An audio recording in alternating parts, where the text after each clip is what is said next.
मैं one constitution Avenue Islamabad में एक अपार्टमेंट का मालिक हूँ, शरीक मालिक हूँ मैं। मगर मैं अपनी हुकूमत छोड़ने के बाद, यानी हमारी हुकूमत ख़त्म होने के बाद, फ्लैट को तब ख़रीदा था जब हमारी हुकूमत ख़त्म हो गई थी। इसकी वजह ये बनी कि हुकूमत ख़त्म होने के बाद मुझे फ़ौरी तौर पर इस्लामाबाद में रहने की जगह की ज़रूरत थी, तो मुझे ख़रीदना पड़ा। मैंने मगर बाकायदा टैक्स दस्तावेज़ात या गोशवारों में इस फ्लैट का, इस अपार्टमेंट का जिक्र किया था जिसका मैं शरीक मालिक हूँ, और मुकम्मल इनकम ट्रेल यानी आमदनी का मुकम्मल गोशवारा भी पेश किया था कि कैसे ख़रीदा, इसको जस्टिफाई किया था। फ्लैट जिस शख्स से, यानी पुराने मालिक से जिससे ख़रीदा, उन तमाम मामलात का मुकम्मल कानूनी रिकॉर्ड, कानूनी दस्तावेज़ात के साथ अपने पास रखा।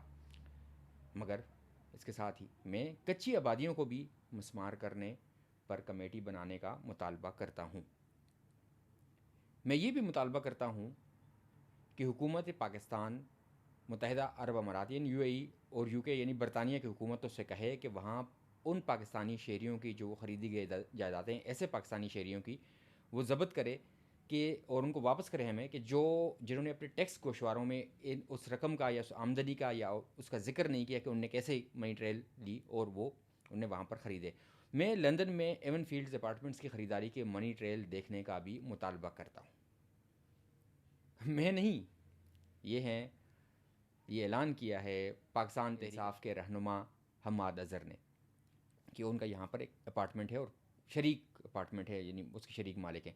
इस कहानी का आगाज़ हुआ है 2005 में, जब कैपिटल डेवलपमेंट अथॉरिटी यानी पाकिस्तान इस्लामाबाद की जो मालिक अथॉरिटी है CDA, उसने 13 एकड़ या उसके लगभग या उससे ज़्यादा का पैरागॉन, नागराक पैरागॉन नामी एक कंपनी जो है BNP जिसको कहते हैं, उसको दी थी। और उसका मकसद ये था इस ज़मीन का कि सेरीना होटल के तर्ज पर या उसके मुकाबिल एक उसी तरह का एक आलमी मयार का एक बड़ा होटल इस ख़ित्ता ज़मीन पर, उस इलाके में, उस प्लॉट पर तामीर किया जाए, ताकि बाहर से जो मेहमान आते हैं, बैन अवी वफूद होते हैं, आलमी रहनुमा होते हैं, उनकी मेज़बानी जिस तरह इस बार की गई थी ईरान अमेरिका मुज़ाकरात में, तो इस तरह की उनको वहाँ पर ठहराया जा सके मुज़ाकरात के लिए, या वैसे भी मेहमान जो आते हैं।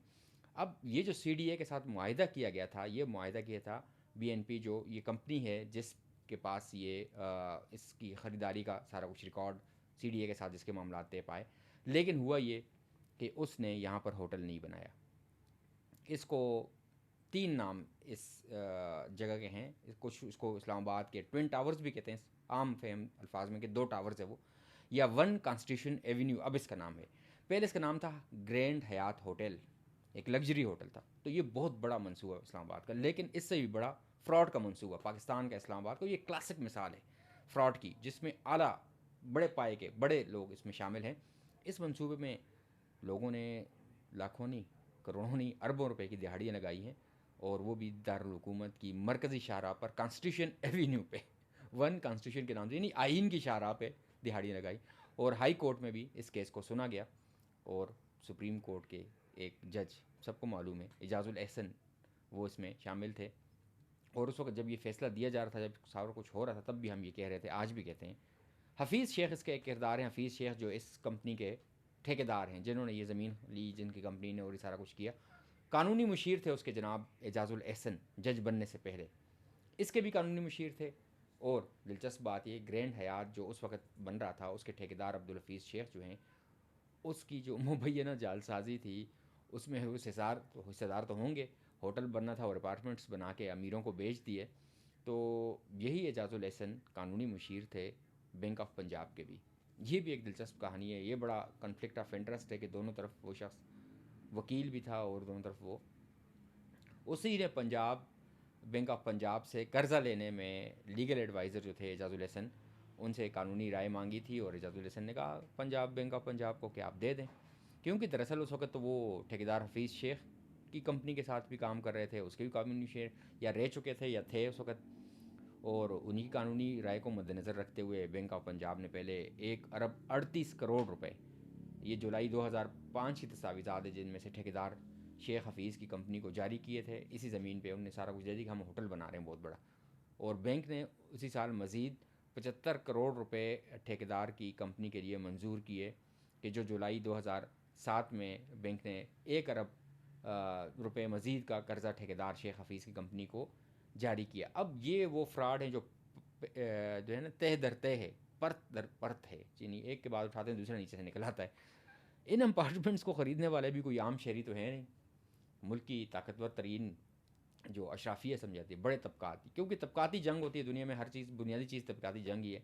इसमें जजेस भी हैं, रिटायर्ड जर्नल भी हैं, ब्यूरोक्रेट्स भी हैं, सियासतदानों के भी फ्लैट्स हैं, साबिक वज़ीर आज़म तक यानी इमरान खान का सबसे ऊपर इमरान खान का नाम लिया जाता है, उनका भी फ्लैट है। और यही वजह है कि अब 20-25 साल, यानी ये 2005 से शुरू हुआ था, उससे पहले भी इसका मामला था जब नवाज़ शरीफ ने कहा था कि यहाँ पर कोई बहुत ही कमाल की जगह होनी है तो यहाँ पर बहुत अच्छी बिल्डिंग बननी चाहिए। तो तमाम चीज़ें थी वो कानून के ख़िलाफ़ थी। 4 अदालतें इसके लिए, 4 अदालतों से रिव्यू किया गया। सबसे पहले तो प्लाट जब नीलामी हुई तो मुतासरा फ़रीक था हाशवानी ग्रुप, यानी मेरियट होटल के मालिक जो उनकी चेन है, वो लाहौर गए कि एक प्लाट इनको किस तरह आप दे सकते हैं बगैर इस तरह की एक बिडिंग के, और ये मशकूक सी ट्रांजेक्शन है। फिर प्लाट लेने वाली जो पार्टी थी यानी BNP, वो ग्रुप जो है मकामी अदालत में गया, सिविल लिटिगेशन में, इस्लामाबाद की अदालतों में सिविल लिटिगेशन की कि नहीं जी CDA ने हमारे साथ ये किया और वो किया।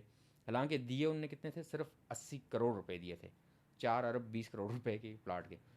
फिर वहाँ से हाई कोर्ट आए, हाई कोर्ट का फैसला आया, हाई कोर्ट के फैसले के खिलाफ सुप्रीम कोर्ट आए। हाई कोर्ट का फैसला बेहतरीन फैसला था उस वक्त के लिहाज से। अब मसला ये कि 2013 के लगभग आगे पीछे चेयरमैन थे उसके पब्लिक अकाउंट्स कमेटी के चौधरी निसार, उस दौर में भी ये मामला उठाया गया। तो उसके 10 साल बाद यानी एक दहाई बाद मार्च 2023 में भी जब Noor Alam Khan public account committee के चेयरमैन थे, तब भी कहा गया कि जी बहुत बड़ा बदनवानी का स्कैंडल है, उसका बड़ा सख्त नोटिस लिया है। यानी 10 साल बाद वही बात उस पर उस वक्त चौधरी निसार ने प्रेस कॉन्फ्रेंस की थी, और अब 10 साल बाद भी फिर और था। तो वन कॉन्स्टिट्यूशन एवेन्यू की लीज़ मनसूख करने की बार बार कहा गया, CDA को कहा गया कि फौरी तौर पर इसका ट्विन टावर्स का कब्ज़ा लें और आप इसको मनसूख कराने के लिए काम करें। सुप्रीम कोर्ट ने कुछ और फैसला दिया था, सुप्रीम कोर्ट ने रिव्यू में नज़रसानी में फिर उसको थोड़ा सा मज़ीद तरमीम की उसमें।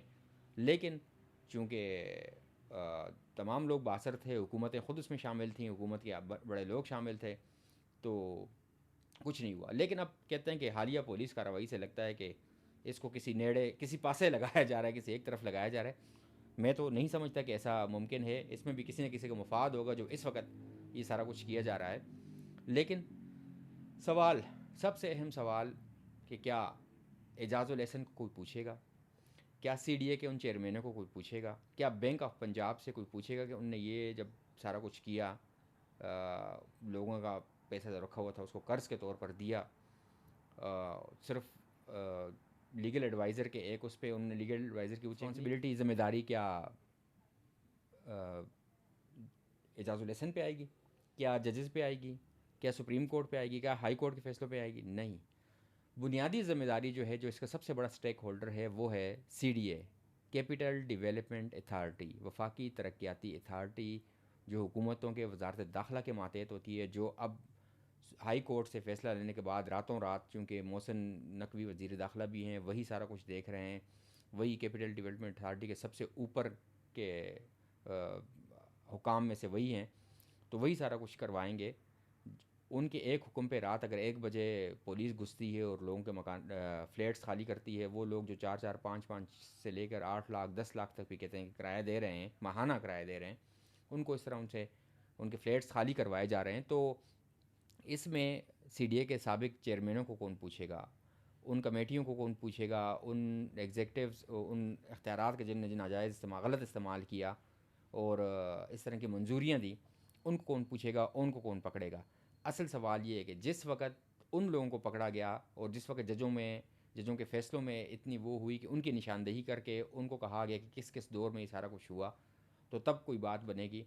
अब जिसने 8 करोड़ का, 10 करोड़ का, 6 करोड़ का प्लाट लिया हुआ, फ्लैट लिया है इस बिल्डिंग में, उसका इस हद तक कसूर है कि उसने एक डिस्प्यूटेड यानी मुतनाज़ा ट्विन टावर्स में या मुतनाज़ा वन कॉन्स्टिट्यूशन एवेन्यू में एक मुतनाज़ा इमारत में कैसे ये लिया। इस दौरान बहुत सी रिपोर्ट्स भी आई थी, मुख्तलिफ इन्वेस्टिगेशन रिपोर्ट्स की गई थी, तहक़ीक़ाती इंक्वायरी रिपोर्ट्स, ISI ने भी रिपोर्ट दी थी, उन्होंने कहा बहुत बड़ा सिक्योरिटी रिस्क है, यहाँ तो इतनी बड़ी बिल्डिंग बननी नहीं चाहिए, और इतनी बड़ी बिल्डिंग बनती भी है तो उसमें होटल या उसमें रिहायशी इलाका तो बिल्कुल नहीं बनना चाहिए। हम किस किस को देखेंगे, कौन कौन आ रहा है, कौन जा रहा है। फिर इंटेलिजेंस ब्यूरो जो IB है सिविल साइड पे, उसने भी रिपोर्ट दी थी, उसकी रिपोर्ट कुछ और थी, वो तो ज़ाहिर बात है हुकूमत के नीचे होती है, तो उसने अपनी वज़ीर आज़म या उस वक्त की उस हवाले से दी थी। FIA की रिपोर्ट, उन्होंने कहा बिल्कुल सब ठीक है जी, ओके, बेहतरीन है, डन है। ये सारी बातें 2016 से 2018 के दरमियान, और 2018 के एंड में जाके प्रोसीडिंग्स सुप्रीम कोर्ट में हुई, जो हाई कोर्ट का फ़ैसला था, तो उसमें जिस हद तक जा सकते थे चीफ़ जस्टिस उस वक्त के साकिब निसार, उनने उसी एजाजुल एहसन को जो कानूनी मुशीर रह चुके थे बैंक ऑफ पंजाब के भी और BNP के भी, ये बहुत बड़ा कॉन्फ्लिक्ट ऑफ इंटरेस्ट को कहते हैं, मफादात का टकराव था। वो शख्स जज बनने का अहल ही नहीं होता जो इस तरह की अपनी कैरियर में बतौर वकील इस तरह की मशावरत फ़राहम करे, कानूनी मशावरत दे लोगों को कि जिसमें मफादात का टकराव हो, कि एक वक्त में वो जिस प्लॉट के ख़रीदार के जिस ठेकेदार का मुशीर हो, उसी में वो उसी बैंक से उसको कर्ज़ा भी दिलवाए जिसका वो वहाँ, और बैंक को भी कहे उसका भी मुशीर हो। तो ये बहुत बड़ा उस वक्त मफादात का टकराव था। लेकिन ये सारा कुछ हुआ और बतौर जज भी वो उसी केस में बैठे कि जिस केस में वो जिस पार्टी के वो मुतासरा फ़रीक के वो वहाँ पर मुशीर रह चुके थे। तो देखते हैं कि किसी और को भी पकड़ा जाता है या बस यही वाला होता है कि बस जी किराएदारों को निकाल दिया। अब देखते हैं दोबारा CDA के, अब CDA तो सबसे बड़ा चोर है इसमें। ख़ुद जब वज़ीर दाखिला मोहसिन नकवी कहते हैं, जो CDA के सबसे ऊपर हैं, वो कहते हैं कि 10 लाख रुपए दिए अगर मेरा भी कोई काम नहीं होगा, तो CDA को कोई नहीं पकड़ा जा रहा। सबसे बड़ी जो इसमें बदनवानी है, जो भी कुछ है, वो CDA करवा रहा है कि जिसने ये सारा कुछ यहाँ तक पहुँचाया पिछले 20-21 साल में, जिसकी वजह से ये सारा कुछ हुआ कि 120 कमरों का होटल जो है वो 240 कमरों के रिहायशी बिल्डिंग में, फ्लैट्स में बदल गया। तो CDA को जब तक नहीं पकड़ा जाता, उनके हुकाम को जिनकी मंजूरियाँ दी, जिन्होंने बायलास की कवायद की ख़िलाफ़ वर्जी की, उनको नहीं पकड़ा जाता, तो बाकी सारा आई वॉश है, गप है, मजाक है।